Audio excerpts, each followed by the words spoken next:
کیا حاملہ بکری کا گوشت کھانا جائز ہے یا ناجائز ہے؟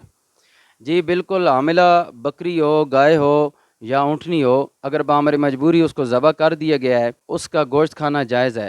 حضور علیہ السلام کی بارگاہ میں ایک مرتبہ اسی طرح کا مسئلہ پیش کیا گیا، سنن نبی داؤد شریف کے اندر اور سنن ابن ماجہ شریف کے اندر یہ حدیث پاک موجود ہے۔ یا رسول اللہ صلی اللہ علیہ وسلم، اگر حاملہ جانور، حلال جانور ذبح کر لیا جائے تو کیا اس کا گوشت کھانا جائز ہے؟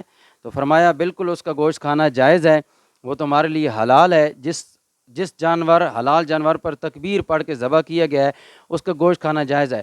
تو صحابی نے عرض کی، یا رسول اللہ، جو اس کے بطن سے نکلتا ہے، یعنی اس کا بچہ جو پیٹ سے نکلتا ہے، تو کیا اس کو کھانا بھی؟ حضور علیہ السلام نے فرمایا تمہاری مرضی ہے، کھاؤ یا نہ کھاؤ، اس کو پھینک دو یا اس کو کھا لو، یہ تمہاری مرضی ہے۔ حاملہ اونٹنی، حاملہ گائے، حاملہ بکری، اس کا گوشت بھی حلال ہے، اور جو کچھ اس کے پیٹ سے بچہ نکل رہا ہے اس کا گوشت بھی، وہ بھی حلال ہے۔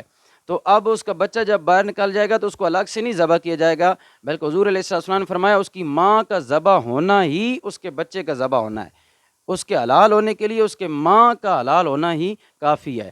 تو اس لیے آپ حاملہ بکری کا، اونٹنی ہو یا گائے ہو یا جو حلال جانور ہیں، ان کا گوشت کھانا بالکل جائز ہے۔ لیکن یہاں یہ خیال کیا جائے کہ جو حاملہ جانور ہیں، حلال جانور، ان کو ذبح نہیں کرنا چاہیے۔ ہاں بامر مجبوری، کوئی مجبوری کے پیش نظر، مثلا وہ جانور بیمار ہو جاتا ہے، مرنے کے قریب ہے، تو پھر آپ ذبح کر لیں۔ لیکن ویسے جو حاملہ بکری ہو، گائے ہو یا اونٹنی ہو، ان کو ذبح کرنا مناسب نہیں ہے۔ لیکن اگر ذبح کر لیا گیا تو پھر ان کا گوشت کھانا حلال ہے، کوئی حرج نہیں ہے۔